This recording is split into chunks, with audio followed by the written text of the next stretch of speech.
Ana Cristina Olvera en Once Lab.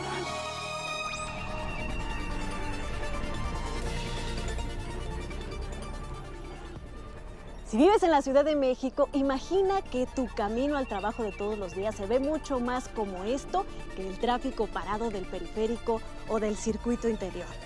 Hace más de 500 años, la ciudad se parecía mucho más a esto que a lo que tenemos actualmente.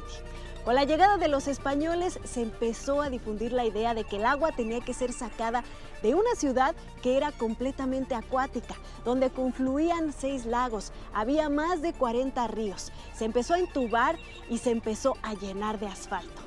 En Once Lab vinimos aquí, a Xochimilco, a reflexionar, a imaginarnos cómo habría sido una ciudad como era. También a recorrer la historia, ir a visitar cómo están los ríos actualmente en la ciudad y a analizar qué es lo que sucede, por qué la ciudad se está hundiendo, por qué hay inundaciones y paradójicamente falta de agua en muchas zonas. ¿A ti qué te gustaría más? ¿Una ciudad que se pareciera más a esto o una ciudad moderna y llena de asfalto como la tenemos actualmente?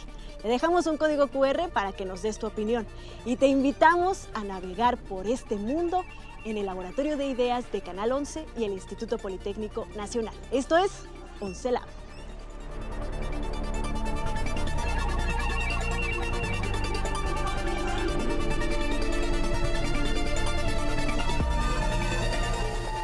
Él contabilizó 45 ríos, 8 lagos y lagunas y 3 manantiales. Entonces, todos estos cuerpos de agua se fueron añadiendo al drenaje. Que tenemos que consumir mucho menos agua. Un ciudadano promedio del Valle de México consume casi del orden de 250 litros por día.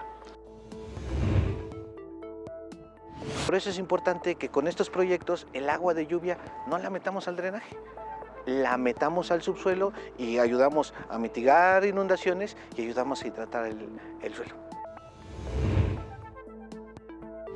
Pero hay zonas en las que prácticamente ya el proceso es irreversible. En otras sí podemos contribuir, siempre vamos a tener un riesgo residual.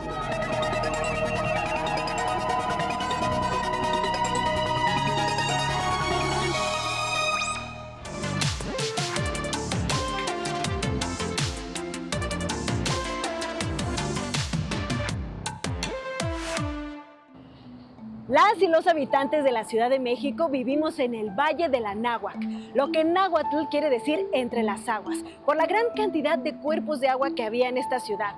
Los proyectos de la modernidad decidieron pavimentarlos, entubar los ríos, sacar los lagos. Recientemente se han intentado hacer otros proyectos donde se intenta rescatar espacios verdes como este en el ecoducto en Viaducto Miguel Alemán.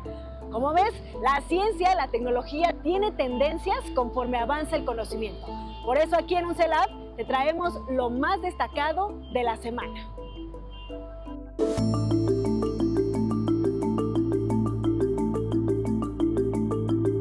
La inteligencia artificial está revolucionando los diagnósticos médicos.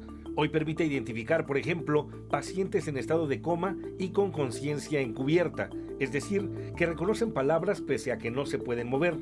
Esta condición se diagnostica con imágenes cerebrales. Sin embargo, especialistas en cómputo de Estados Unidos diseñaron un sistema de video e inteligencia artificial que detecta esos rasgos con movimientos faciales casi imperceptibles.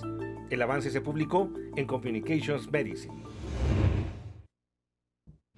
Al parecer, las rocas de nuestro planeta no podrán almacenar tanto carbono como se creía. Interesa si consideramos que el secuestro de carbono es parte del arsenal de tecnologías consideradas para abatir el calentamiento global. Un equipo internacional identificó las zonas geológicas del planeta y calculó el CO2 que se podría almacenar en ellas. Encontraron que tendrían como límite 1.400 gigatoneladas. Es muy poco, solo 3.5% de lo que se había estimado años atrás. De impulsarse esa estrategia, las rocas del planeta quedarían sin capacidad de almacenar CO2 para el año 2200. Para tenerlo en mente. Recuerda que si quieres estar al tanto de todas las noticias de ciencia y tecnología al momento, puedes entrar a nuestro micrositio de Once Lab. Te dejamos el código QR en tu pantalla para que escanees y vayas directo ahí.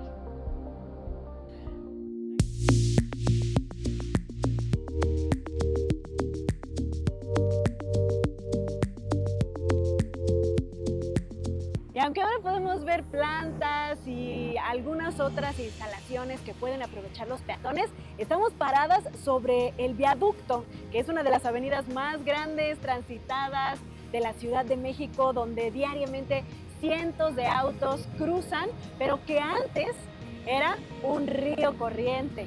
Y por eso estoy con la doctora Natalia Soto del Instituto de Geografía de la UNAM, quien se ha dedicado a estudiar la historia de estos cuerpos de agua que estaban en nuestra ciudad y cómo se han ido tomando distintas decisiones para sacarlos, entubarlos. Gracias, doctora, por estar con nosotros en Once Lab. Cuéntanos, ¿qué era esto y por qué se tomaron esas decisiones? Sí, con mucho gusto, Ana Cristina. Muchas gracias por invitarme a su programa. Y bueno, en efecto, abajo de nosotras corre un río que antes se llamaba Río de la Piedad, como muchos otros de la ciudad. Hoy pasamos siempre ahí con nuestros autos, ¿no? En Río Consulado, Río Churubusco, Río Becerra, Tacubaya. Bueno, pues todos eran cuerpos de agua, todos estos eran ríos que escurrían en el sur, bajaban y bueno, formaban estos cuerpos de agua. Pero resulta que siempre se quiso tener una ciudad seca, una ciudad sin agua. El agua empezó a estorbar y sobre todo se le culpaba de enfermar a la sociedad cuando ésta se estancaba y entonces no era buena para la salud. Entonces se pensó que si se desaguaba la ciudad, es decir, si se sacaba toda esa agua de nuestra ciudad para hacer una ciudad moderna e higiénica, es que eso dio pie al gran canal del desagüe, ¿no? Desaguar, sacar el agua, abrir la cuenca que era endorreica y bueno, teníamos Jorge Legorreta en 2009, él contabilizó 45 ríos, 8 lagos y lagunas y 3 manantiales. Entonces todos estos cuerpos de agua se fueron añadiendo al drenaje de la Ciudad de México. ¿Qué significa? Que en esto de sacar el agua, sacar las inmundicias, va a ponerse el agua pluvial para arrastrar esas inmundicias. Por eso tenemos un drenaje combinado, que combina agua pluvial con aguas negras y que las junta y todas las manda por un tubo y las saca, ¿no?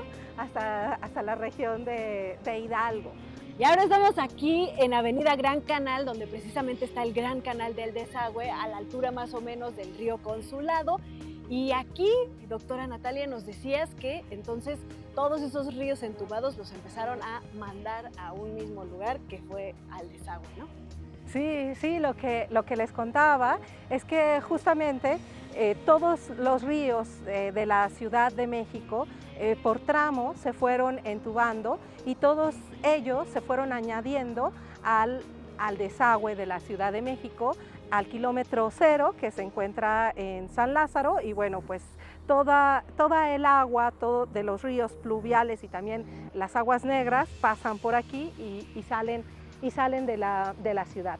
Entonces, si las sacamos de la ciudad, ¿cómo se van a recargar nuestros mantos acuíferos? Si no se recargan, nosotros, era la ciudad, toda la ciudad se construyó sobre un lago. Eso significa también, como dijo Nabor Carrillo en 1947, él se dio cuenta que el subsuelo es una arcilla blanda muy particular. ¿Por qué? Porque se forma de una arcilla que es 7-1, significa 7 de agua, 1 de una tierra, de una arcilla. Entonces, así tenemos esta arcilla, ¿no? Si le quitamos el agua, si le extraemos esta agua, porque se necesitaba, porque la población cada vez era más grande. En 1950 había 3 millones de habitantes que nos dicen, según los datos, ocupaban 9,000 litros por segundo. Entonces imagínate la extracción. Si la sacamos de esta arenilla de 7-1, bueno, al extraer el agua, pues se comprime y al comprimirse surgen el hundimiento de la Ciudad de México. Entonces, si se inunda, o sea, es decir, si se hunde porque no hay agua, se saca y se va por un tubo, pues entonces vamos a tener la consecuencia del hundimiento, pero un hundimiento desigual.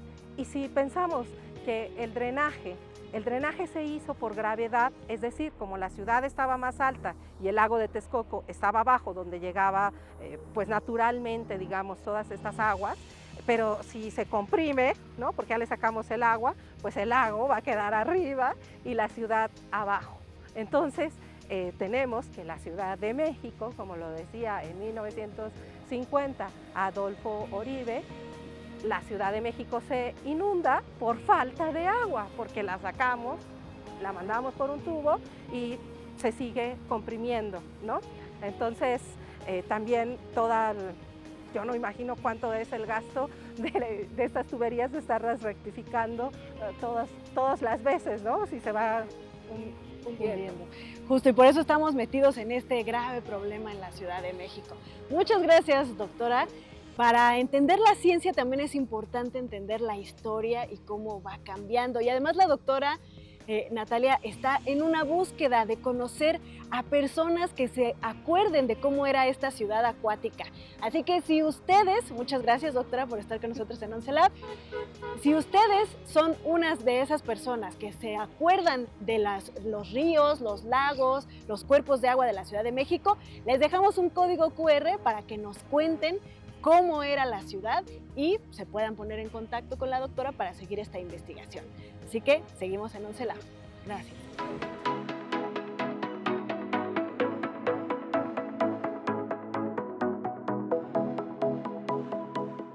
Como vemos, la relación de nuestra ciudad con el agua es compleja. Por un lado, una historia de una ciudad acuática que se ha venido desecando, hemos venido expulsando el agua de la ciudad, pero que tiene muchos problemas precisamente con las inundaciones y con las sequías. Por eso nos vinimos al Instituto de Geografía a platicar con el doctor Víctor Magaña. Gracias, doctor, por estar con nosotros en OnceLab, para tratar de entender cuál es esta relación que tiene geográficamente, climatológicamente nuestra ciudad con el agua y por qué tenemos tantos problemas, tanto de inundaciones como de sequías, como el hundimiento de esta ciudad.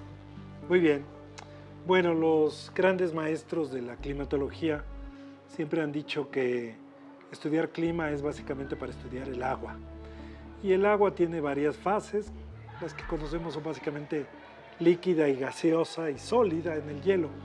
El caso de la Ciudad de México es muy especial porque creció a partir de un lago, éramos casi agua, y decidimos ocupar todo este territorio para poder construir lo que se llamó Tenochtitlan y luego la Ciudad de México. Sin embargo, el crecimiento de la población, que pasó de pocos cientos de miles de personas a millones de personas, terminó convirtiendo a esta ciudad en una cosa compleja para el manejo del agua. En primer lugar, hay que abastecer de agua a millones y millones de personas. Y por otro lado, hay que sacar el agua, que ha sido uno de los retos desde que los aztecas ocupaban este territorio. Y esa paradoja de tener mucha agua y al mismo tiempo no tener el agua disponible es en base a lo cual, o con base en lo cual, se ha construido una cultura. En años recientes la vivimos de manera más dramática porque pasamos de años, hace un par de años, en los que nos hablaban de que el agua se iba a acabar, llegábamos al día cero, a una etapa en la que ahora no sabemos qué hacer con tantos días de lluvia, con tanta agua. Y la clave se llama manejo del agua, manejo de la sequía, manejo de esta situación. Estamos entonces destinados a una crisis por este hundimiento de la ciudad, por estas inundaciones y por esta sequía, ¿o realmente hay maneras de que vayamos a un futuro más prometedor con la ayuda de la ciencia? Yo no diría que ya estamos destinados a la catástrofe. El ser humano es muy creativo, siempre tenemos soluciones para ello y prueba de ello es que seguimos aquí. Creo que hay soluciones de todo tipo, tecnológicas, de tipo ambiental, incluso culturales, que debemos promover entre la sociedad para aprender a vivir con menos. Entonces yo esperaría que poco a poco cambiemos de una cultura en la que respondemos a los desastres a una en la que intentemos prevenir todos esos desastres. ¿Cuál podría ser este mejor manejo de la situación hídrica de nuestra ciudad en pocas palabras? Bueno, lo que sabemos es que tenemos que consumir mucho menos agua. Un ciudadano promedio del Valle de México consume casi del orden de 250 litros por día. Con la mitad de ese recurso podríamos vivir adecuadamente, pero nos hemos acostumbrado mucho al consumo excesivo y al desperdicio. Por otro lado, tendríamos que regular la forma en que nos asentamos en este territorio, reconociendo que hay zonas en las que no debiéramos estar, reconociendo que hay servicios de mantenimiento que debemos de dar al drenaje, que hay obras de tipo natural que podrían ayudarnos a infiltrar todo ese exceso de agua. Es decir, tenemos soluciones a la vista, lo que no hemos hecho no las hemos implementado.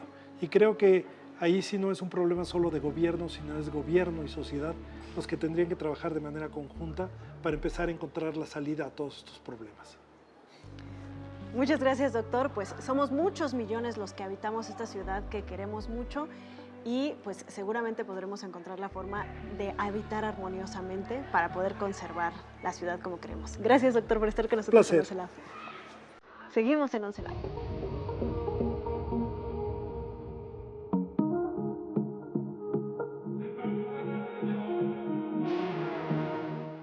En las distintas obras en las que se ha tratado de remediar el hundimiento de la catedral poniendo pilotes de madera o concreto o incluso sacando suelo para que se hunda de manera pareja, se colocaron estos bancos geodésicos a 40, 60, 80 y 100 metros de profundidad y con base en ellos se va midiendo el hundimiento no solo de la catedral, sino de todo el centro histórico de la Ciudad de México.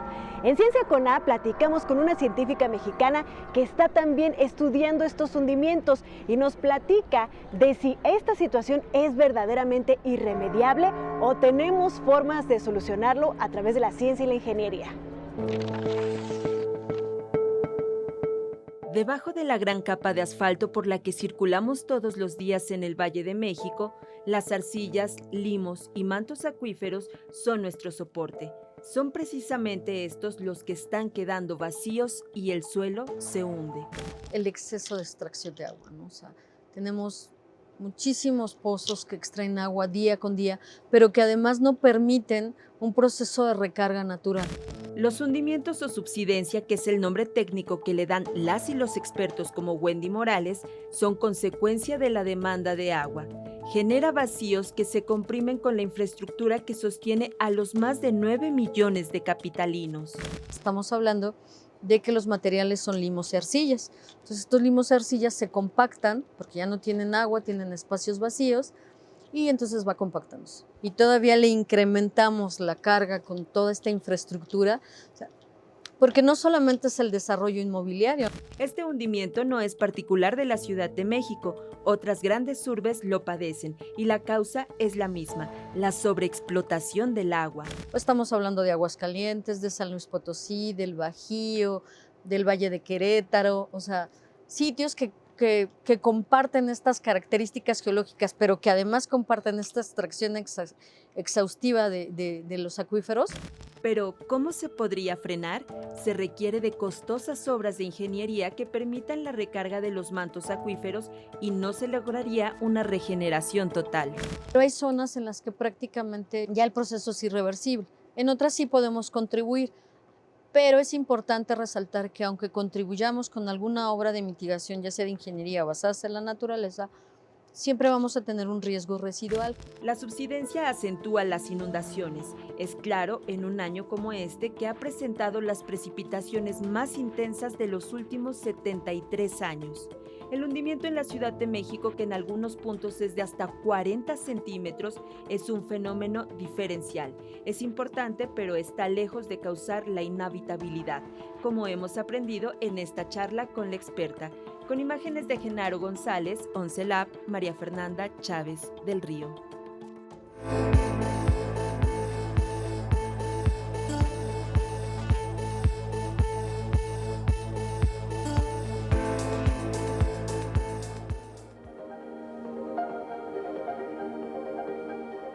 Cuando el emblemático Ángel de la Independencia se inauguró en 1910, tenía solo estos 9 escalones. Por cómo están sus cimientos se ha mantenido al mismo nivel, pero la ciudad alrededor de él se está hundiendo. por cómo se extrae el agua de los mantos acuíferos, por el entubamiento de los ríos y por cómo son las condiciones, cada vez se hunde más y han tenido que agregarle 14 escalones. Pero la ciudad se hunde de manera distinta. Itzel Gómez en 11 Lab Investiga fue a averiguar cómo se mide esta situación. Vamos a ver lo que encontró. En la cuenca del Valle de México tenemos diversos tipos de suelo, en su mayoría son arcillosos. Hoy en 11 Lab Investiga vinimos aquí al Laboratorio de Mecánica de Suelos de la UNAM para poder entender qué le pasa a los diversos tipos de suelo del Valle de México cuando se les extrae el agua. Acompáñenme. Pues ya nos encontramos con el doctor Efraín Obando, quien ha dedicado una gran parte de su trayectoria para analizar el subsuelo de la cuenca del Valle de México. Sí, muchas gracias, doctor, por aceptar esta entrevista. Y me gustaría preguntarle, ¿usted ha identificado los diversos tipos de suelo del Valle de México y ha podido identificar cuánta agua tenían? Sí, básicamente nos hemos enfocado al estudio de las arcillas. Y en efecto, una manera de ilustrar esto de la cantidad de agua es la siguiente. Miren, aquí hay una serie de cilindritos todos de suelo. Todos originalmente tenían esta dimensión. Esto es una cosa de hule. Y luego, cuando los metimos al horno, vean cómo cambió su volumen, cómo cambió su diámetro, cómo cambió su longitud, cómo se enjutó, cómo perdió volumen. Esto nos da una idea de por qué cuando le quitamos agua al subsuelo arcilloso de la Cuenca de México se generan hundimientos. Claro que a nosotros la manifestación más evidente son los hundimientos en la ciudad, etc. Hay lugares en la Cuenca del Valle de México en donde la compresión de estas arcillas es verdaderamente grande. Tenemos, por ejemplo, un dato. La torre poniente de la Catedral Metropolitana ha experimentado un hundimiento con respecto a un punto fijo fuera del valle de unos 14 metros aproximadamente en un periodo más o menos de como de 120 años. ¿Sí? Sí. Ha tenido periodos de tiempo en donde se ha hundido grandemente. Ahorita la tasa de hundimiento ahí anda como entre los 6 y 7 centímetros por año, mientras que, por ejemplo, cerca de Chalco puede andar entre 30 y 40 centímetros. La zona que más se hunde es ahí cerca del aeropuerto Benito Juárez, es la que se hunde a mayor velocidad y puede exceder entre los 20 y 30 centímetros por año, mayor aún que en el lago de Texcoco. Sí. Y bueno, como conclusión, con base en todo lo que usted ha podido experimentar, ¿qué sería esa conclusión que daría la conclusión es que tenemos que hacer un uso racional del agua dentro de lo que es la Cuenca de México. Digo tenemos porque es una labor, una preocupación que deben de atender tanto la ciudadanía como las autoridades. Claro que estas últimas son las encargadas de aplicar las políticas a nivel global como para poder llegar a esta racionalidad en el uso y manejo del agua en la Cuenca de México. Tener esa conciencia. Pues muchísimas gracias, doctor. Itzel, muchas gracias. Y regreso contigo, Ana Cristina. Gracias, Itzel. Como vimos, medir el problema del hundimiento de la ciudad por esta extracción del agua que se ha estado haciendo desde hace muchísimo tiempo es complejo y resolver el problema es aún más complejo. Se tiene que hacer de manera multidisciplinaria y considerando diferentes factores. Seguimos en 11 Lab.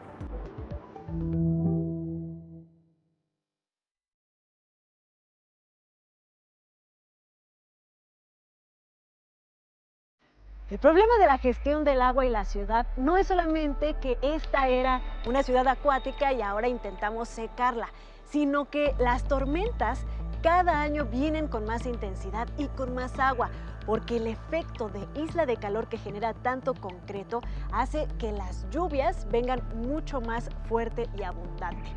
Pero esto podría no ser siempre un problema, también puede ser una gran oportunidad.